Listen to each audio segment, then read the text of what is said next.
Welcome to the Not Old Better Show, the show covering all things health, wellness, culture, and more. The show for all of us who aren't old, we're better. Each week, we'll interview superstars, experts, and ordinary people doing extraordinary things, all related to this wonderful experience of getting better, not older. Now, here's your host, the award-winning Paul Vogelzang. Welcome to the Not Old Better Show on radio and podcast. Today's episode is sponsored by Journey, Perfect Sleep Chair, and Gold Co. I'm your host, Paul Vogelzang, and I have an honor really on my hands today, just a joyful introduction to make to the amazing Sam Henniger, who's a longtime friend, a well-known coach, and we're going to put links so that our audience can find out more about the Courage Coach, this wonderful podcast that Sam hosts.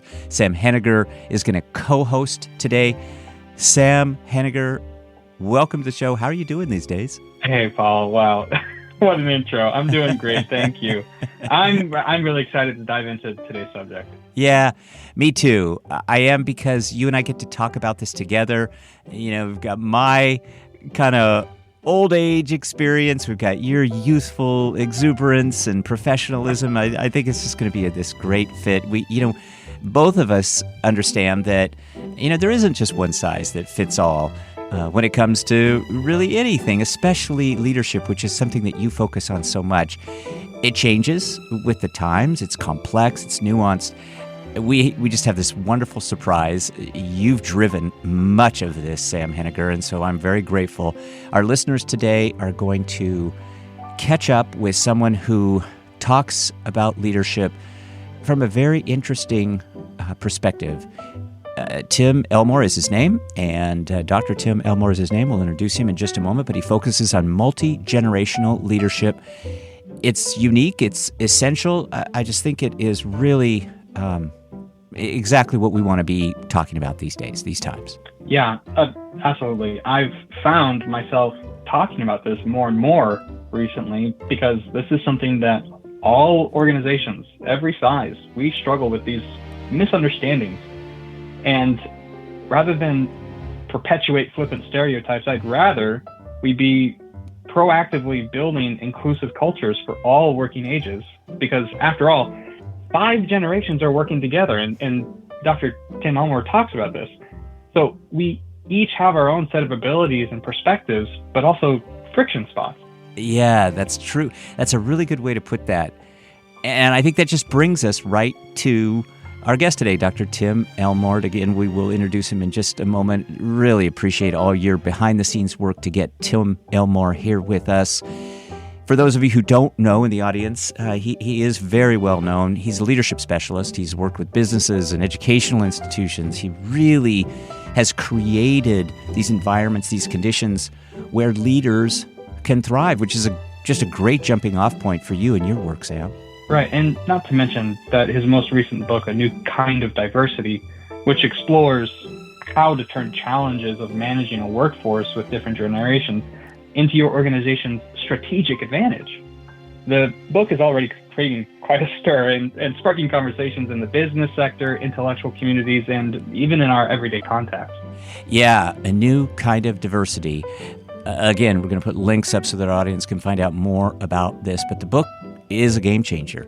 I think it's just for this purpose that our audience needs to listen to this episode. We're going to talk about some solutions. We're going to get beyond just theories. We're going to dispel some myths and get at some answers. I think that this is the kind of discussion we need to be having, whether you're a Gen Z member, whether you're a baby boomer, a millennial, whether you're just entering the workforce. I think this is something that we all need to be paying attention to. And let's not forget Gen X. They always get left out, don't they? Sorry. Showing my age. Yeah. I forgot. I'm excited because this episode is going to provide you, the listener, with the tools you need as a leader, HR expert, or a person who's a part of one of these generations to flip generational frustrations into the foundation of more inclusive relationships, communities, workplaces. We're going to talk about how older and younger workers are motivated differently, how to get a competitive edge by utilizing the particular advantages of each generation, and a whole lot more. Sam, I always enjoy talking with you. I've heard you speak in public settings. You really just have a way with words. You couldn't have put that more succinctly. I think finding harmony in diversity is key right now. It's fostering this inclusive culture where everyone, regardless of age, feels seen, feels heard. Most importantly, injecting people with this feeling of empowerment to contribute. So please grab a notepad, pay close attention. I think this episode is just gonna rock you. I think it's just jam-packed with information. You're not gonna want to miss it. And I think just on a very special level, you will hear Dr. Elmore get emotional, frankly. He really is very touched, and it's a very genuine, sweet moment when he talks about his daughter and her awareness of this subject. I enjoy this conversation from start to finish, and I think you will too. So stay tuned as Paul and I talk with Dr. Tim Elmore, and we explore this area of multi-generational leadership. Welcome to the program. Thank you very much, Paul. It's great to be with you today. I think we're just going to have a wonderful conversation. I know my audience is just excited to learn more about this fantastic book about diversity. We're going to talk about diversity in generations. You've got me on the one hand, kind of skews way over in the high age group.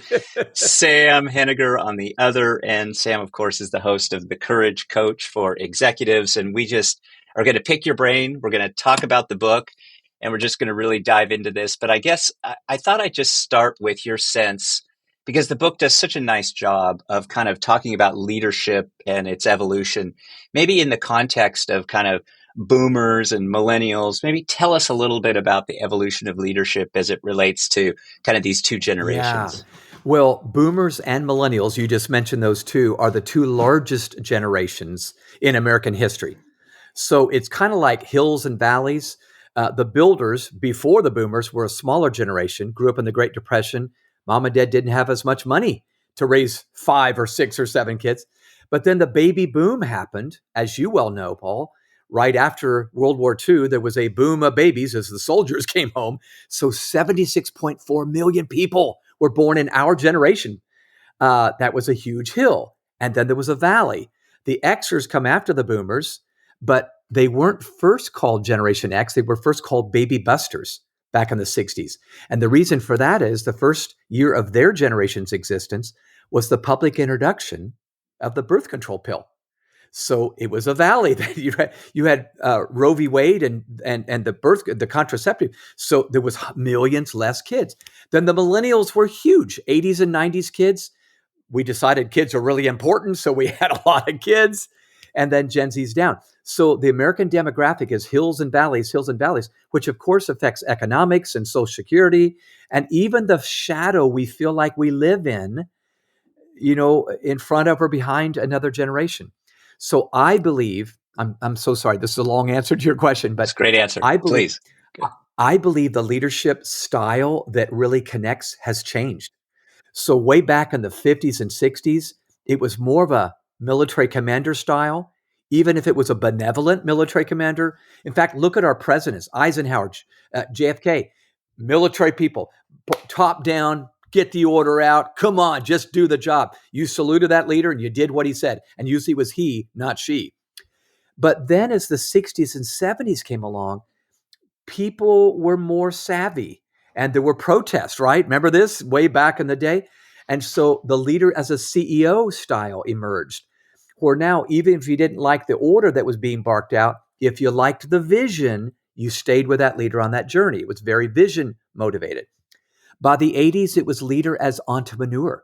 So the style was more, we want to be first out of the gate to develop that new product. Think about all the new innovations that came out in the 80s, the Walkman and the cell phone was birthed and everything else.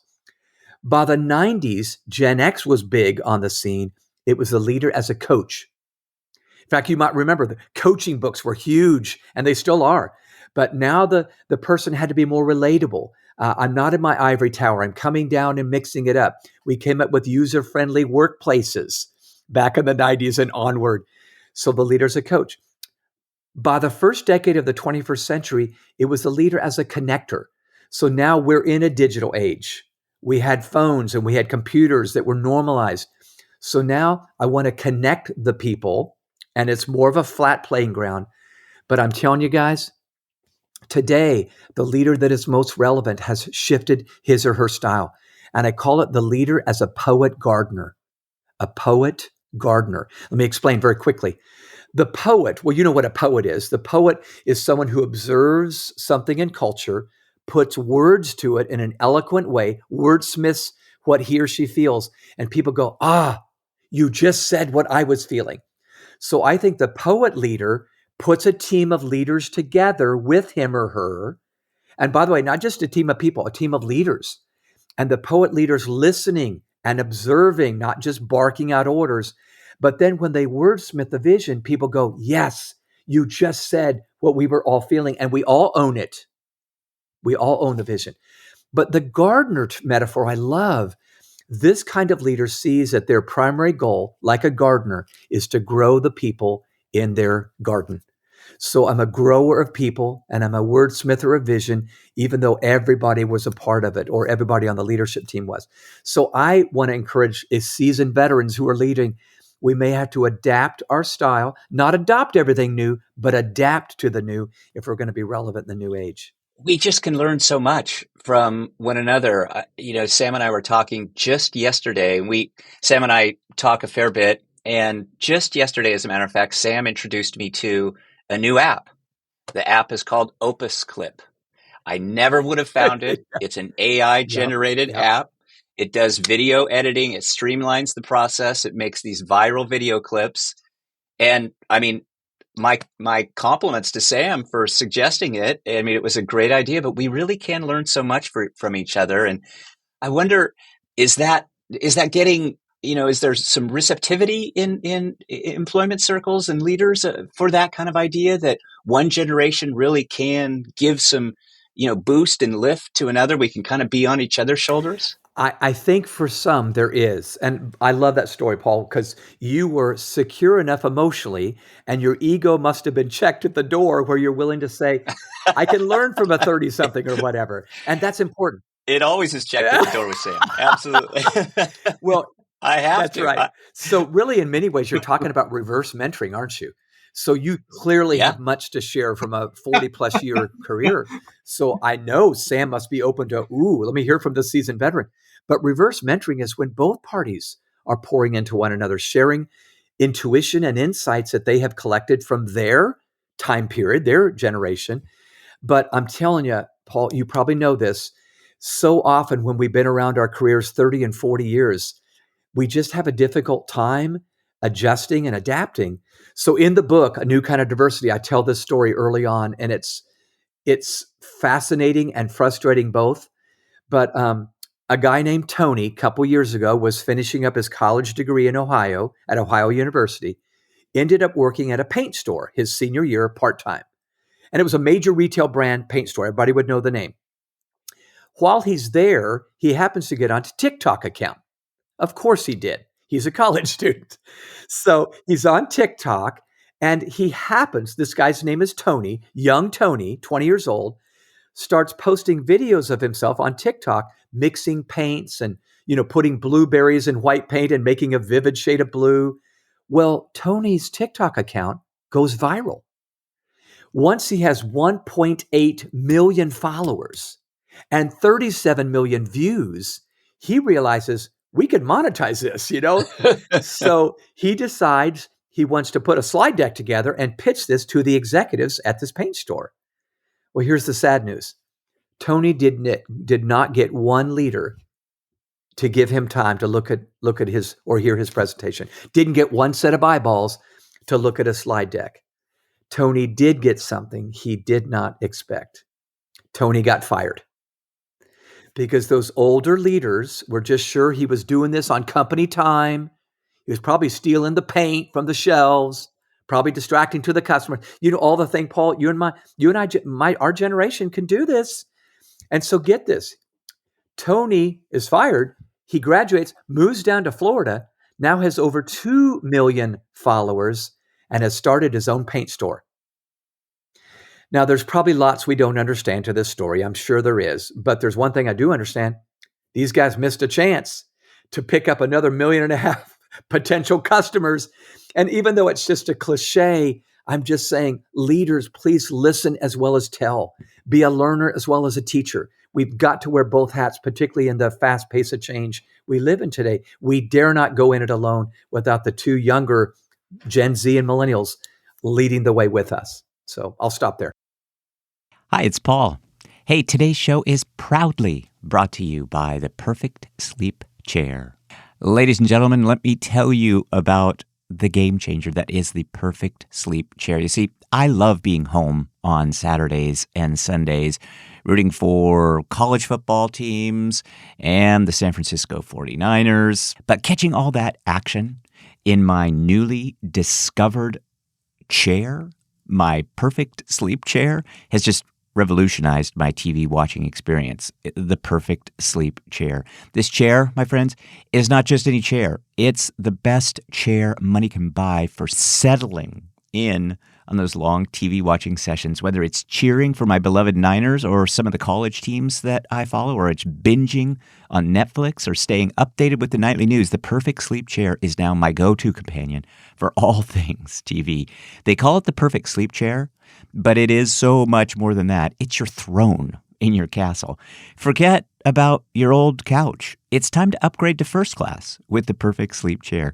This chair can do it all, from therapeutic heat to reclining in an infinite number of positions, helping you stand back up with ease. And most importantly, oh my gosh, it is insanely comfortable. The Perfect Sleep Chair is proudly crafted by Journey Health and Lifestyle with over 20 years of experience. They're based right outside of Washington, D.C., so close by, but they hold an A+ Better Business Bureau rating. You can trust their quality and commitment to comfort. I've had phone calls with them already. They're fantastic to deal with. Personally, I cannot stop raving about the Perfect Sleep Chair. It's changed how I watch TV. It's so incredibly comfortable. I have never experienced anything like it. I've been telling everyone. So please, just listen. Just the other day, I was just enjoying this fantastic movie night in my Perfect Sleep Chair. It was like I was in my own personal cinema, and the comfort was just unparalleled. Gretchen has discovered the chair too, and she can be found there regularly. I will tell you this, though. Tight spaces make for fun, fun, fun. Well, let me get back to this mention. For those of you who appreciate style, the Perfect Sleep Chair doesn't compromise on quality. It's available in tons of various fabrics, including genuine leather to suit your home's decor. Here's the best part. Journey Health and Lifestyle have sold over 100,000 Perfect Sleep Chairs. They deliver it right to your doorstep. No need to worry about hauling it home from a store. So if you're in the market for the ultimate TV watching chair this fall, head to shopjourney.com/NOB. Use the promo code NOB. That's NOB at checkout for an incredible $125 off of your order. Yeah, that's right. $125 off. Don't forget to use my code NOB if you call them. That way they will know that we sent you. Upgrade your TV watching game experience with the Perfect Sleep Chair, your throne for comfort and relaxation. Visit shopjourney.com/NOB today. All of this will be in our show notes. But thanks, everybody. Hi, it's Paul again. I just have a really important question for you. Do you have at least $50,000 saved for retirement? With everything going on in the world today, right now could be the best time ever to diversify your retirement savings with precious metals like gold and silver. I bought some precious metals myself, and I got them from the top-rated company, Goldco. They couldn't have made the process easier, and their customer service was impeccable. Goldco has helped thousands of people like you and me place over $2.5 billion in gold and silver. Look, they're A-rated by the Better Business Bureau. They've earned over 5,000 five-star reviews. They're a 7-time Inc. 5000 winner. These guys are for real. And that's just mentioning a few of their accolades. There's plenty more. Right now, for our Not Old, Better Show listeners, Goldco is offering up to $10,000 in bonus silver. That's right, bonus silver, while supplies last. Go to goldco.com/Paul to learn more. That's goldco.com/Paul. Diversify your savings with gold and silver today at goldco.com/Paul. All of this will be in our show notes, but please check this out.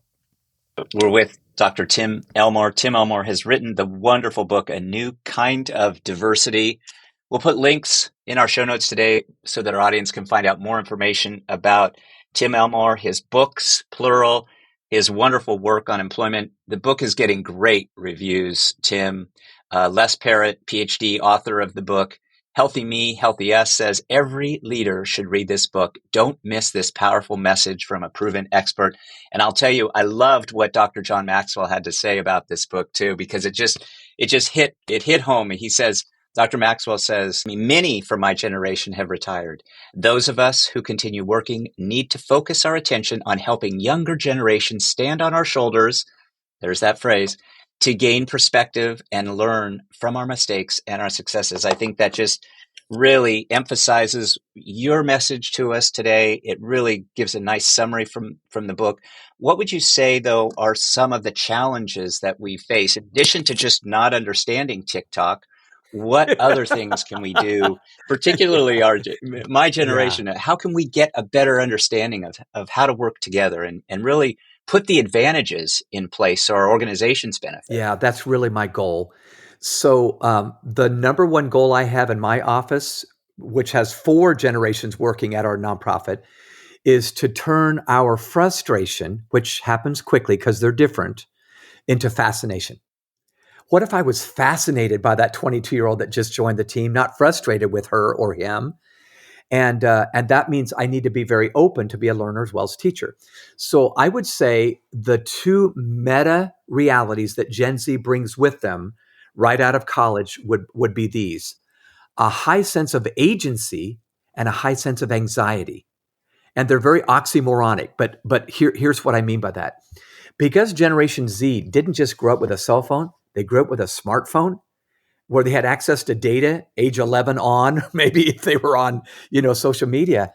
They come in with a sense of, I know this, In fact, it comes across as arrogance sometimes, not confidence to a hiring manager. Can I tell a quick story? I just talked to an HR exec who said, I just interviewed a young lady right out of college, an elite college in California.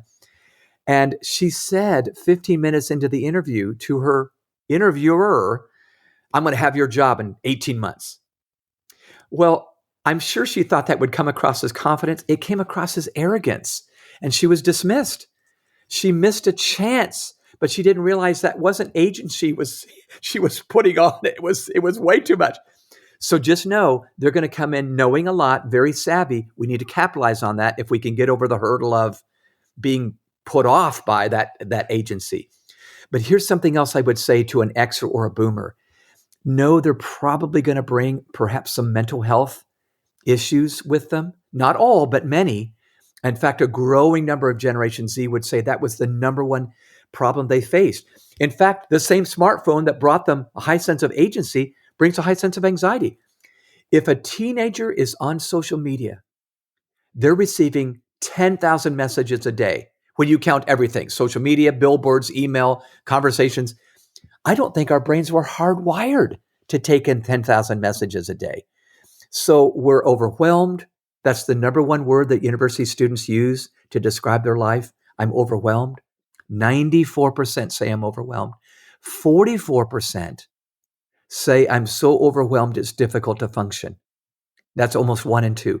And nearly 1 in 10 has thought about suicide in the last year. Now, maybe they didn't pull out a gun, but it crossed their mind. It might be easier to end it all than to face what I have to face. Well, of course, our generation says, come on, you need some grit. You need some grit. And they do need grit. But I think you need to start with empathy to get to grit. Start with empathy to get to grit.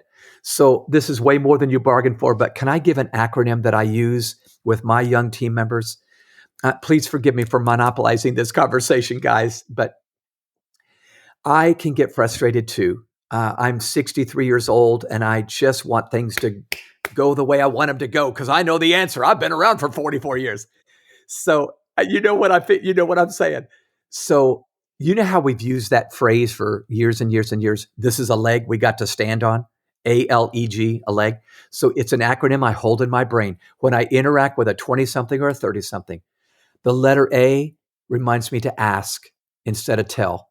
I want to tell somebody something. Well, if I started with asking questions rather than telling, they begin to feel important because I've bothered to ask a question first. Like, what made you make that decision? That was so different than me. Tell me what was behind that. All behavior has a reason, right? So we ask instead of tell. That makes them feel important. The letter L reminds me to listen well. If I ask, they feel important. If I listen, they feel heard. An author by the name of David Augsburger said something I've never forgotten. He said, being heard is so close to feeling loved that for the average person, it's indistinguishable. Isn't that powerful? So as a boss, I'm not saying I love you. That might feel weird. But if I'm just listening to them, oh my gosh, you love me and care for me. So we're sending a good signal. So ask, listen. The letter E is empathize. So when I listen, they feel heard. When I empathize, they feel understood. So I might say something as simple as, oh my gosh, I had no idea. Or I bet that made you feel awful when that happened. And I know that may sound so cliche to a 55-year-old or 65-year-old, but I'm telling you, when we do that, ask, listen, and empathize, now I've earned my right to do letter G, guide. But I guide them because I built a relational bridge, not a positional bridge. And so often we want to lead out of our titles and our positions. And I get that we've earned that title through years, yea, decades. But I have found that I'm getting my Gen Zers to lean in to me because I've listened to them. I've asked them questions. I've empathized, almost, can I say, fatherly. I'm not their dad, but I'm fathering them in my leadership. If I will practice that that relationship-based leadership, I have won them at the heart level. And that's what this book is about. Win them over. And now we have them stand on our shoulders one day and lead the company into a better future rather than a frustrated future. Powerful stuff.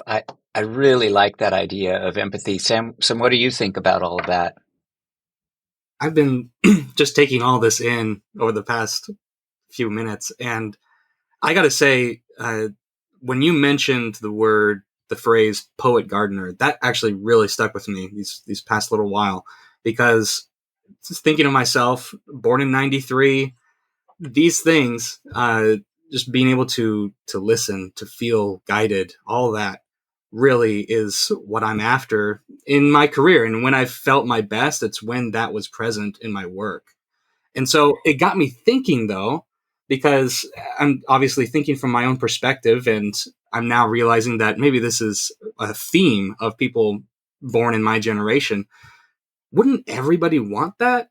And obviously there's variations, there's different preferences and priorities, and maybe even themes between generations that might look different. And so I'm curious to know, what do each of these generations want? Because if we can understand that, maybe we can get to quicker and more productive conversations around I thought we would want the same things naturally. Yeah. That's a great question, Sam. And it deserves probably an hour-long answer. I'll try to do it in 2 minutes here. The first thing that popped in my mind was actually some of the research that I put it briefly in the book, but it might be fun to talk about. So getting ready for this book, I interviewed 5 generations of employees, from the builders to the boomers to the Xers to the millennials to the Gen Zers. So I asked them, what do you want from other generations when you interact with them? Well, you can imagine I got a boatload of responses from every generation, egos and non-egos. But 3 answers came up in every generation. And let me give you those 3 right now. So from the oldest to the youngest, these 3 came up in every generation. Number 1 was humility. Would you approach me with a humble spirit rather than, I think I know the answer already? Think about it. You're 30, right, Sam? If I come up to you as a 60-something and say, boy, Sam, you probably could share something with me I need to know. Sounds like your colleague here does that for you. And how empowering does that feel? So can I just encourage listeners, approach them with humility, no matter who they are. The next one is predictable, but it was respect. So when I talk to a young employee, instead of saying, you got to earn my respect, buckwheat, which we want to do, we say, I'm going to begin with belief. So I have a person on my team that's 23 years old. His name is Cam, right out of University of Michigan. When I start with belief, even though he's not had 1 ounce of work experience full time, oh my gosh, I win him. And he wants to listen too. So humility, respect. The third answer that came up was really intriguing to me. Every generation said, would you approach me with curiosity? So when you meet with me, I see this curious face about you that's so hungry to say, where have you been? What have you done? What app are you on right now? And I think, can you imagine a workplace where everybody that was there, humility, respect, and curiosity? Oh my gosh, I can't imagine what that would be like. But we make each generation a competitive advantage. So the second part to my answer is this. Think about the builder generation. They bring fierce loyalty, don't they? I mean, they're older, they're past retirement age, but some of them are still working. They bring fierce loyalty and, oh my gosh, sage wisdom. The boomers bring stories and coaching. I mean, Paul, that's your life right now. That's your life. But let's capitalize on that. If we'll bring a humble spirit with us in our 60s and 70s, we need to do this. We bring coaching stories. Oh my gosh. Xers, I think Xers bring a contrarian spirit and lots of good, contrarian ideas. Contrarian means, let me share the other side of the coin. Here's what could go wrong with this project. Let's cover that before we get started on that new offering or before we go to market. Xers bring a lot of that with them. They're 51 years old, perhaps, and they've got a little bit more skeptical spirit as a generation. Millennials bring hope and energy. I mean, Sam, I know I'm stereotyping. I don't mean to stereotype, but I do mean to understand. Your generation, which is larger than the boomers, bring a hope and an energy and idealism. And you're sharing with us what the latest app is you just picked up. And then get this, Gen Z brings a hacker mindset and an entrepreneurial spirit. I don't know if you know this, but 70% of high school students today want to be an entrepreneur. Isn't that amazing? 7 out of 10. Now, are they all going to succeed? Probably not. But they bring that spirit, meaning I want to start something, not just join something. So employers, how could you create an entrepreneurial zone in your workplace where it feels like a startup with the resources and wisdom of a place that's been around for decades? So that's what's going to keep them. That's what's going to retain them and even attract them. You're open to new ideas and you created this zone, this entrepreneurial zone. And then you know what a hacker mindset is? It's not just technology. They want to get behind a system, find out how it works and make it work for them. I think we could use that at our company right now. So they bring so much if we just be open to the audacious spirit that might bring with them and say, I want to learn and teach. So I'm lobbying for teacher learners, which is a paradox, but that's what we got to do. I don't know if that answers your question, Sam, but that's kind of what came to my mind. No, absolutely. And when you mentioned Gen X being more skeptical than most, I was raised by a Gen X attorney. So I got plenty of that growing up. And so maybe the hopeful millennial we sometimes... Yes. Well, isn't it true? We all balance each other. And most generations react to the other. So new generations break with a previous one, correct 2 generations ahead, and replace 3 generations ahead. So a millennial might say to the Xers, I want to break with you guys. You guys were cool back in the day. We're cooler now. Correcting 2 generations ahead is saying, I will never do what my mom and dad did to my children, And then I think the replacing is interesting. This is research based. I think my kids see their grandparents or great-grandparents passing away and going, oh, I don't want to lose that. I'm going to buy a phonograph, or something like that, because we see that going away. It's very interesting how there's this cycle of history that happens and we need to replace and learn from all of those. And there's so much to learn if we'll just be open. Tim, I want to go back to a word you used just a moment ago, the word stereotype. And, so many in my generation, we might have a bit of a a haughtiness, or we might think that we know it all because we're wise and have had all this years, and we might even become a little bit oversensitive to the okay boomer kind of meme. How do we get past some of these stereotypes on both sides so that we are cooperating and contributing and really developing a kind of a powerhouse team? That's a huge question. First thing that comes to my mind is I need to understand if I stereotype that a stereotype is just a mental shortcut. Nobody wants to be stereotyped, right? Come on, boomers listening. You don't want to be stereotyped. Why would we do that to them? We get one or two stories that we've heard and we say, oh, all those Gen Zers are fragile snowflakes. Haven't we heard that term? They're all fragile snowflakes. Millennials are all narcissistic. They're all narcissistic.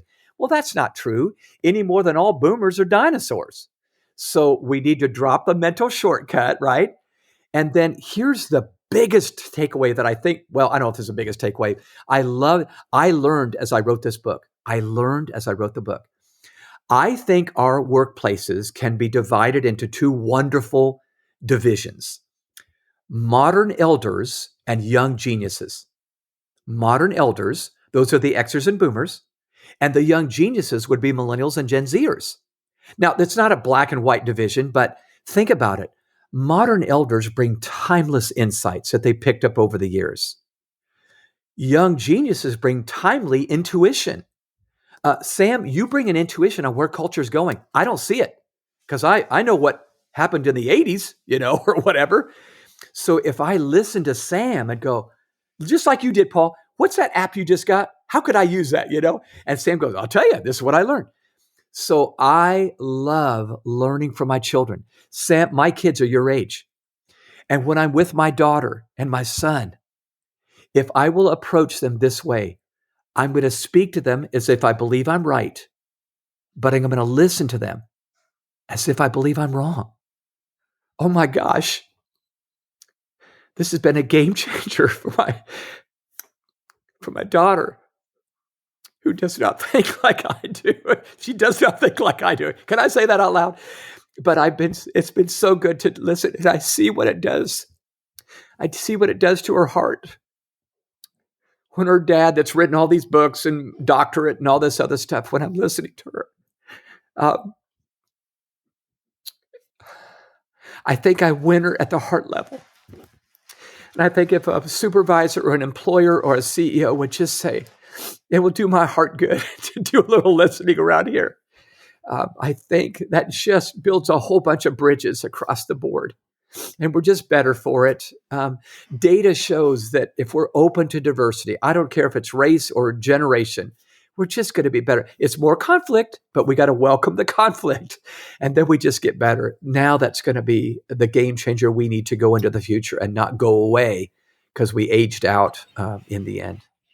One thing that's coming to mind for me right now is it's fun and really intellectually stimulating to talk about this research and all these things that make us different and complement each other. But in the end, Tim, what you just shared about these heart-to-heart connections, that's really what makes lives move, businesses grow. I mean, however you want to look at it, that's what really matters. Yeah, it really does. In fact, I teach leadership now with images. They're actually called habitudes, images that form leadership habits and attitudes. My favorite one, I do share it in the book too. It's called guide dogs or guard dogs. Guide dogs or guard dogs. Now, we've given canines lots of jobs over the years, service jobs. Two of the most popular ones are the guide dog and the guard dog, but the jobs are so different. Think about it. The guard dog's job is to protect, right? They're in a pen and they're barking out intruders and growling at anything that might go wrong. The guide dog's job is fundamentally different. They're usually with a person that can't see very well, right? That's why they have a guide dog. And so they go first, they lead the way. They're more vulnerable because they are going first and the person that can't see is following them.